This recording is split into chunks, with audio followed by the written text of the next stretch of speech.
Olá, vamos dar continuidade ao nosso estudo e nesse tópico traremos um monte de informações bastante interessantes para que você, meu aluno, minha aluna, possa confrontar com o caderno de atividades e aí a gente pode tirar dúvidas, né, ver um monte de curiosidades nessa aula de hoje, ok? Tenho certeza que você vai gostar. Então nós temos aqui, né, falando sobre os hidrocarbonetos, né? Como o próprio nome fala, de hidrogênio, carbonetos de carbono. Tá? Então os hidrocarbonetos, eles são elementos, né, substâncias formadas por átomos, né, hidrogênio e carbono.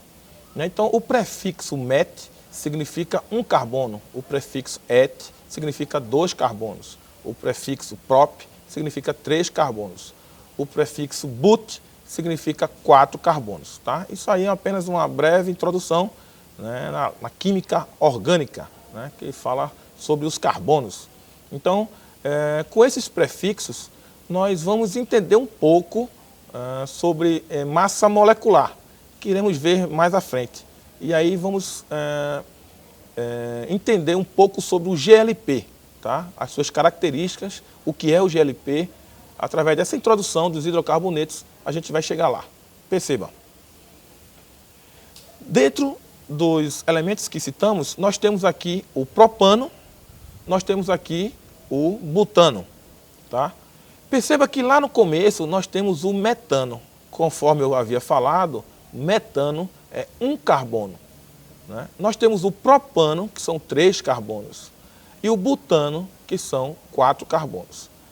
Então perceba que se eu tenho um carbono, eu vou ter uma massa de 1 carbono. Se eu tenho 3 carbonos, eu vou ter uma massa com 3 carbonos. Se eu tenho 4 carbonos, eu vou ter uma massa com 4 carbonos. Tá?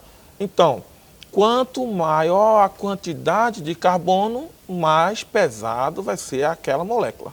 Ok? Então, vocês vão entender por que eu estou fazendo essa introdução. Temos aqui um exemplo, uma pequena referência de massa molecular. O próprio nome está informando, ó, massa da molécula. Nós temos aqui o dióxido de carbono ou gás carbônico.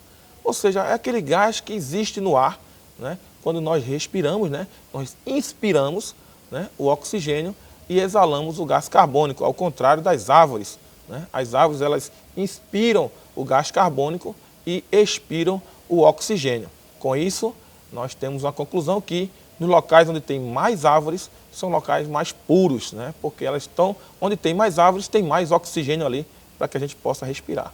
Então, o dióxido de carbono, ou CO2, nós temos aqui um exemplo, né? Nós temos o C de carbono e 2 átomos de oxigênio.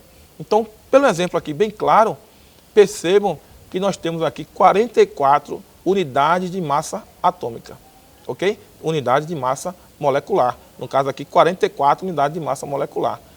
Massa atômica, cada elemento, ela vai te dar uma massa e a massa molecular, 44 unidades de massa, ok? Isso é só para vocês terem uma ideia que cada carbono tem uma massa. Então, quanto mais carbono tiver num composto, mais pesado ele vai ser, ok? Vamos prosseguir. E aqui nós temos a comparação de GLP com gás natural. O GLP, que é o gás liquefeito de petróleo, né? E temos o gás natural. Qual a diferença dos dois? Percebam aqui por essa tabela, né, que o gás natural ele tem mais metano. Entretanto, o gás liquefeito de petróleo, o GLP, ele tem mais propano e butano. Com isso, você já começa a raciocinar. Ora, o gás natural ele tem mais metano. Lembre-se, met, um carbono. O gás liquefeito de petróleo, o GLP, ele tem propano, ora, 3 carbonos, e tem butano, ó, 4 carbonos. Então, com isso, quem é mais pesado? O gás natural ou o GLP, que é o gás de cozinha, o gás liquefeito de petróleo? Quem é mais pesado? O gás natural, que tem metano, 1 carbono, ou o GLP, que tem 3 ou 4 carbonos? Obviamente que é o GLP. O GLP ele é mais pesado. E aí eu fiz essa ilustração para que vocês pudessem perceber, né, Então, quando eu tiver vazamento de GLP, não é interessante eu sair agachado, porque o GLP ele vai todo para baixo daquele ambiente. Então, é interessante eu sair o mais erguido possível, porque o GLP ele vai ocupar as partes baixas daquele cômodo, ok? Característica do GLP. O GLP ele não é tóxico, ele é mais denso do que o ar, ou seja, ele vai ocupar a parte inferior. Tá?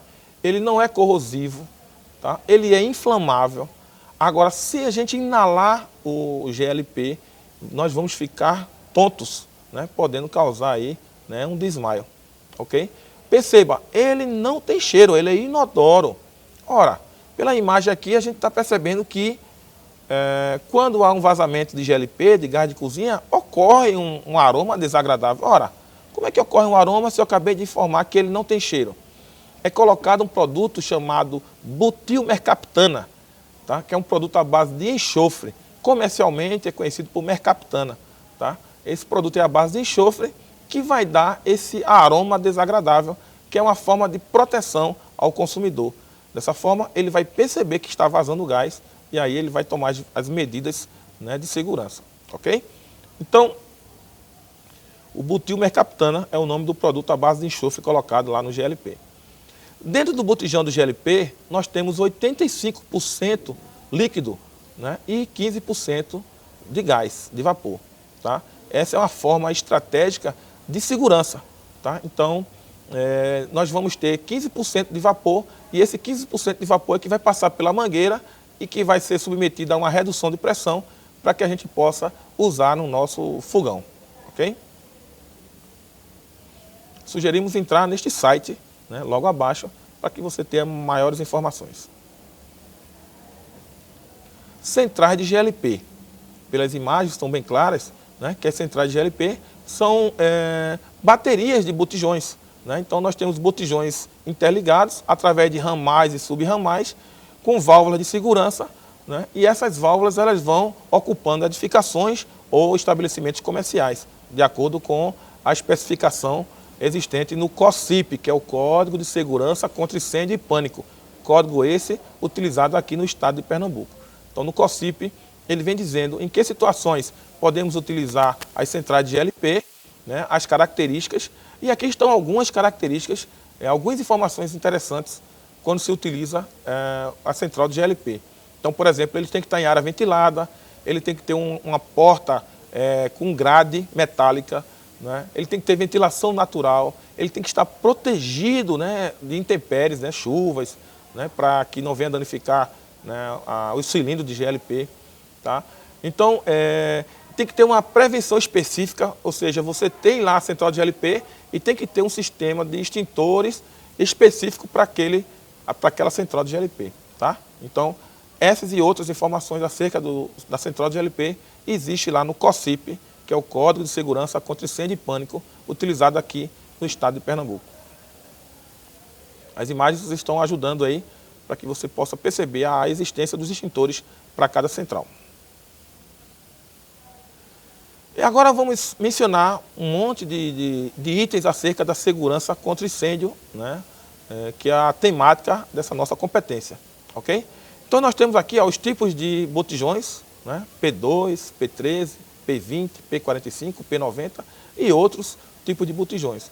Né? O P2 é esse botijão que vocês estão vendo aí bem claro, é um botijão menor, ele não tem válvula de segurança. Tá? É um botijão bastante perigoso, porque esse sim pode explodir em função da inexistência dessa válvula de segurança. Todos os outros existem uma válvula de segurança que ela se rompe com a existência da temperatura, né, facilitando assim a saída do gás, né, inflamável. Okay? O P20, que é esse mais diferente que vocês estão vendo aí na imagem, o P20 ele foi o único projetado para trabalhar deitado. Ele é utilizado geralmente nas empilhadeiras. Todos os outros foram feitos para trabalhar de pé. Okay? Percebam aí as válvulas de segurança, a válvula de redução de pressão, algumas pessoas chamam de corpo de borboleta, as mangueiras, todas elas têm uma validade de 5 anos.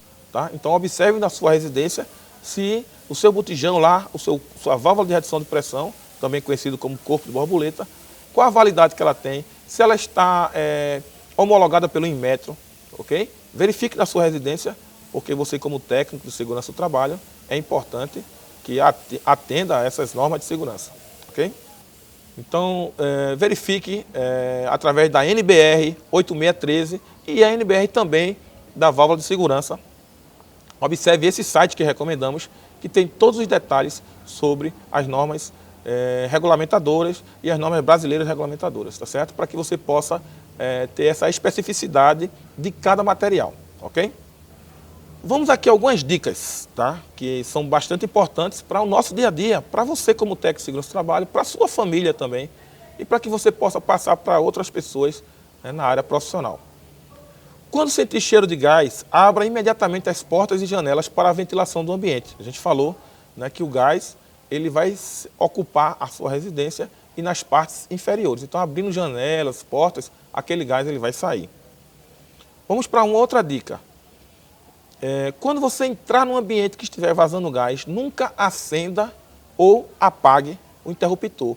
Essa ação vai gerar uma centelha que poderá provocar uma explosão ambiental, uma vez que aquele ambiente, aquele cômodo está cheio de gás GLP. Conforme a gente falou, é um gás inflamável.